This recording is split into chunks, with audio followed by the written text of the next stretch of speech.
Hey, I'm Sam, and welcome to my channel. So last week I listened to two audiobooks. One was Alice Miller, The Drama of the Gifted Child, and the other one was Pete Walker, Complex PTSD from Surviving to Thriving. So those books were really, really helpful. Made me more able to see a bit more clearly into the nuance of what it is that I've been experiencing my whole life, and help me make sense of a few things. So, if you've been watching my videos for a while, you'll remember that at the start of every single video I would talk about how difficult it was, and each video just would take me several attempts to even say something that I felt was clear and meaningful and honest. And then when I would publish the video, I would go through this excruciating feeling of vulnerability and pain, and I didn't really understand what that was. Even a week ago, I just thought that was vulnerability, and because I was exposing myself and showing myself in these videos as honestly as I could, it was a process of showing everything I'd hidden my whole life, because I was just suffering from such lack of self-belief, and I just thought I was so unworthy, and like that feeling of being dirty and corrupted from childhood trauma. And thought as I was going through this process of sharing my journey of healing and dropping the facade, that presentation that you want people to see, and then just really doing my best to actually show myself, saying, no, I'm not the facade, I'm not the trans woman, I am this essence, and I don't know who I am really, but there is an essential truth that I'm trying to share. And I thought that was making me feel very, very vulnerable. But now I know that there's something more going on, and the feeling that I would go through after each video was shame. And it sounds crazy to think that I didn't know this. This is how new I am to this whole process of healing and learning about the consequences of trauma, because I just shut down all my life. And I think there are some people that think this is just taking me quite a long time and I'm repeating myself a lot. Yeah, I am, because repetition is part of the process. Repetition is part of the process. But I didn't even know how ashamed I was. I didn't even know the contempt that gave me that shame in my childhood.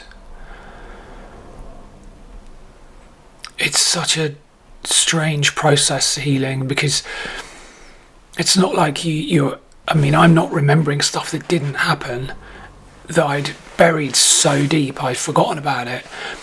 But I am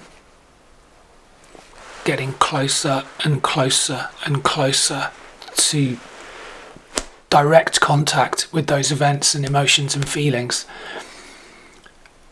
Those feelings that I protected myself from really feeling deeply all my life. And now I can feel them. I can feel it. I can feel that shame. I can feel that absolute terror at being treated with contempt and hate, and not understanding what that was. Not understanding what that made me feel inside. An awful feeling of being corrupted. And now I can feel it. I can feel it.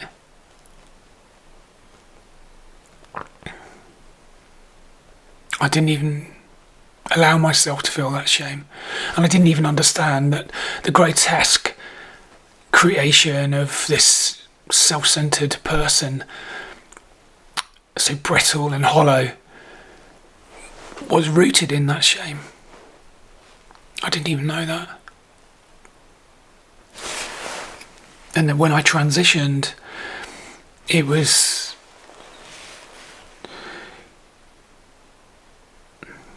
many things, but primarily what gave it the most meaning was a manipulation of other people, particularly men.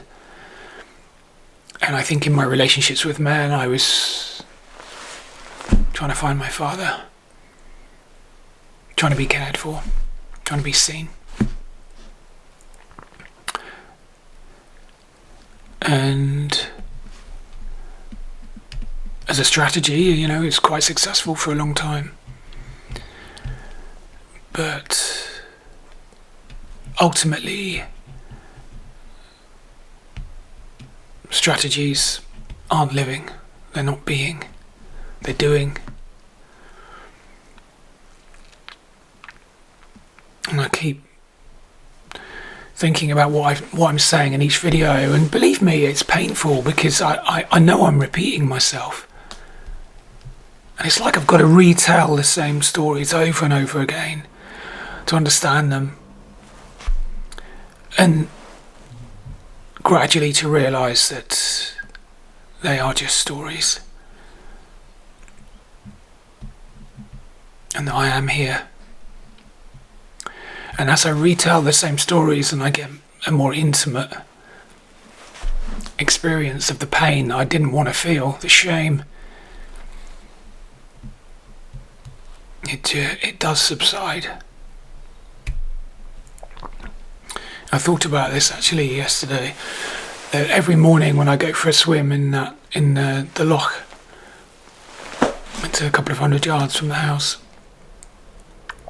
I'm terrified every morning to be alone on that huge expanse of darkness, no matter what the weather is, and to be alone and to submerge myself beneath the surface of the water into the unknown is terrifying.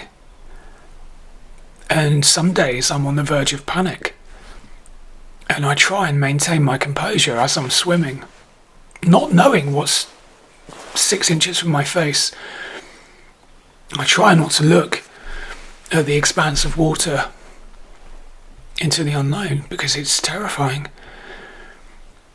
And I think in some way it's a physical metaphor for this process of healing, because you have to go into the wound. You have to go into the wound. You have to submerge yourself in that pain. Find it within you. Where is it? Is it those fingers around your heart, or that knife twisting in your guts? Both of those things. You have to feel it. And every day when I walk out of the water and back down the road to the cottage, I feel more alive and more present.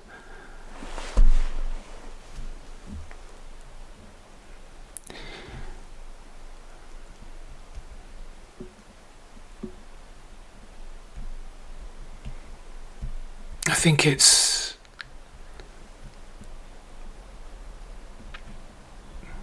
part of actually being here, showing up, being present, being real, is accepting each moment as it is. And you can't be here, you can't fully experience the fullness of each moment unless you're bringing all of you here. And in some way it's accepting everything and not fearing the person I was and the experiences I had and the things I did as a response to trauma.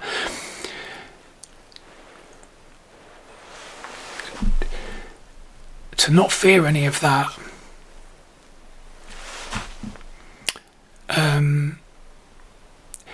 it's not like I'm bringing everything into each moment, but I'm not anchored in stuff that's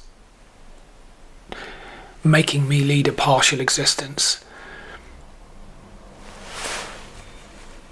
So it's I don't really know how to explain it. I'm still working this out. But to accept it all is also to empty myself of it all. And it's just there. I can't change it. But I'm here. I'm here. And so I keep talking about truth. And over the last 2 years I've been making these videos, I don't even know why I say what I say most of the time. And it's just like a stream of consciousness. I'm working this out as I go, which is why it's painful, because I only understand what it is I've said after the video is published and other people can see it. And then I know that I can be seen before I've even worked out who the fuck I am. And so other people know me before I know myself. And that feels incredibly vulnerable. But I talk about truth a lot.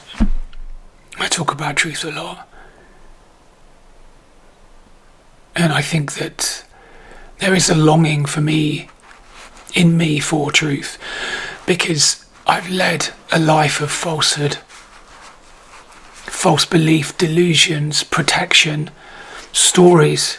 I am this, I am that.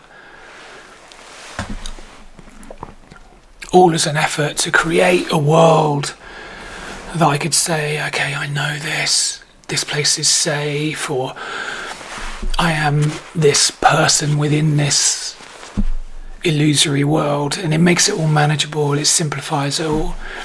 But it's all false. It's all been false. So that's why I talk about truth, because, what is truth but the absence of falsehood? The isness of being, the suchness of being. And to actually be here, you have to be true. The absence of the false within us. So, I wrote something yesterday that, because over the last couple of days, I find myself, and I have done for a while actually, like I've found the edge within me, sort of razor's edge of pain. It just felt like it was cutting me all my life.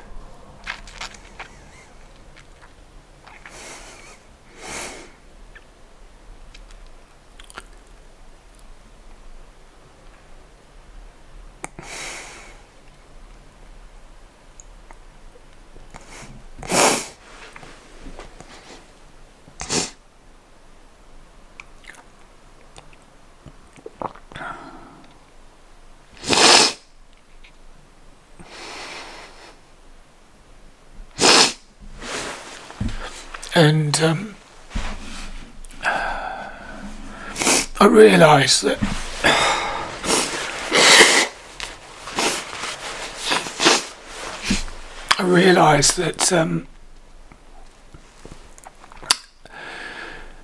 that pain just made me into this grotesque, egoic person that needed to believe in myself in such a grotesque and isolated way.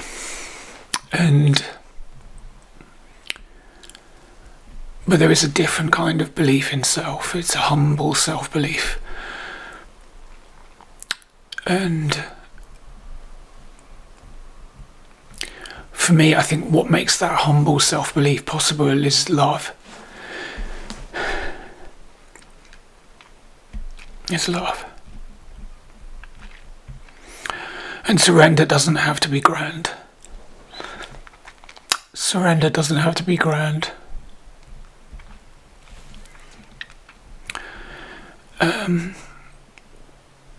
It's more of a gentle letting go. With compassion, self-compassion, and forgiveness. And that is a gentle surrender. And, that sort of chasm within, that emptiness, darkness, not a good emptiness, that was shame, that I tried to fill with objects and stories and ego, can then be filled with love, I think. And that's what fills the emptiness. And it took me a long time to even feel that love.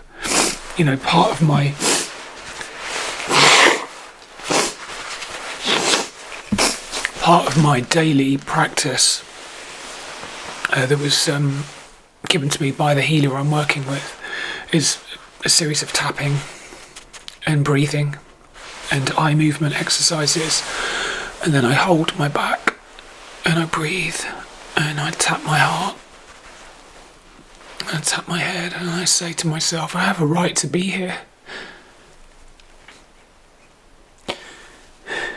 I have a right to be here. And all my life I didn't believe that. I thought I was dirty. I thought I was dirty and corrupted and had no right to life. So I didn't even think I was worthy of love. And as I said in a video a while ago, I've said in a couple of videos, that about a year ago when I was really in the pits of despair, a lady came to the door who delivers food for the food bank, and she knew I was struggling and she just wanted to see if I needed anything, and she asked me if I needed any help, and I said nothing because I couldn't say anything. She didn't even know what she was asking me, and I just sort of went to close the door, and she said, look, I pray for you, and she said you can ask for help if you need it. Ask. And I just didn't say anything. I couldn't say anything, and I just closed the door. But for the first time in my life, I sincerely prayed and I asked for help. And I think that in that moment of sincere reaching out and saying, help me, my defences came down or opened, however you want to think of it. And in that opening, I could be reached. I allowed myself to be reached, and I could feel that love. And over time, I can feel it more. And it took me a while to accept that I was worthy of love. And but in the end, well, it's not the end, but eventually I just kind of realised that it's kind of rude not to accept that. I was made in love. As Julian of Norwich, medieval Christian mystic, said, the substance of our being is found in God. And we're not meant to live alone. We're not meant to live our lives in isolation and self-centeredness. We live in union with that which created us. That is the purpose of our being. To be a reflection of God in the world. To be an embodiment of that love. And, so gradually I began to accept that.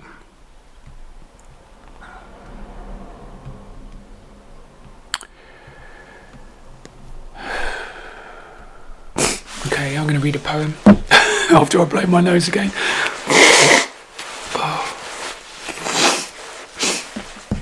If I can see it, the sun keeps going in. Oh my god, it's really dark in here.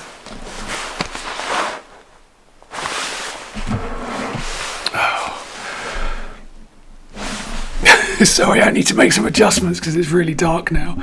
It wasn't so dark when I started the video. If you can stand my croaky voice as well.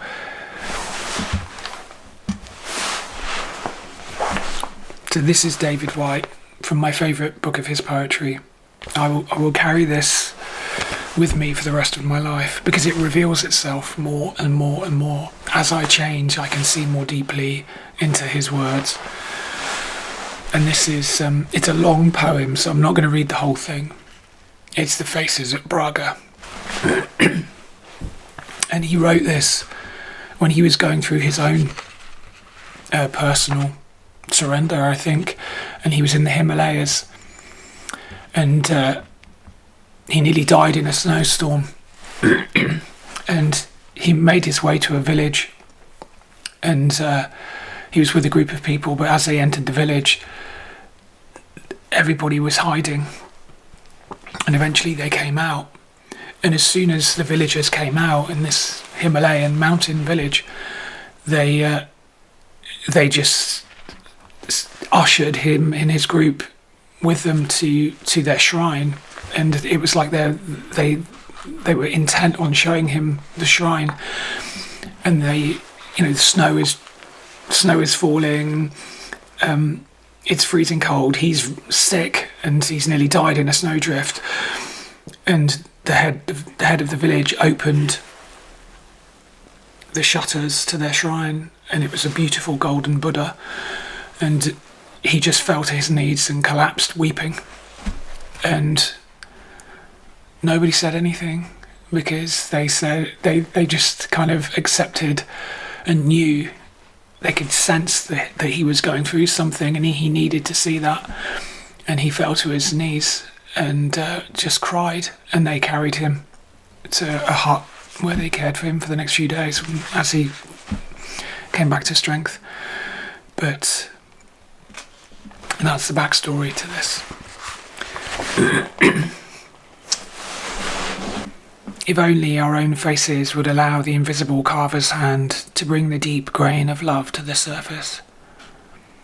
If only we knew, as the carver knew, how the flaws in the wood led his searching chisel to the very core, we would smile too, and not need faces immobilized by fear and the weight of things undone.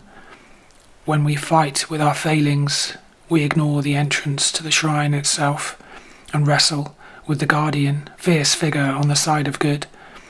And as we fight, our eyes are hooded with grief, and our mouths are dry with pain. If only we could give ourselves to the blows of the carver's hands, the lines in our faces would be the trace lines of rivers feeding the sea, where voices meet, praising the features of the mountains, the cloud and the sky.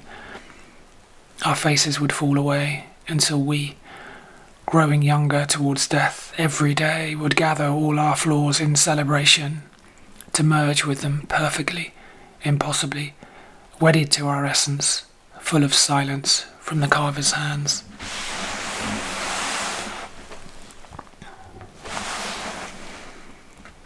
When we fight with our failings, we ignore the entrance to the shrine itself. And as we fight, our eyes are hooded with grief, and our mouths are dry with pain.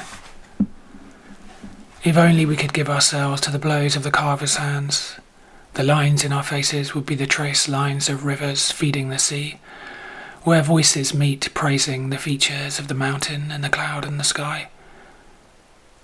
Our faces would fall away until we, growing younger toward death, every day would gather all our flaws in celebration, to merge with them perfectly, impossibly, wedded to our essence, full of silence from the carver's hands. And make of that what you will. That's the beauty of poetry. It speaks to each of us individually and asks us the questions that we need to ask.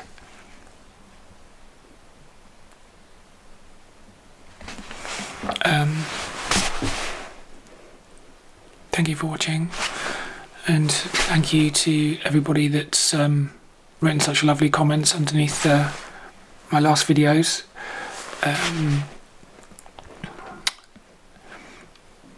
And I'll see you. Sorry, I'll see you in the next video. Bye.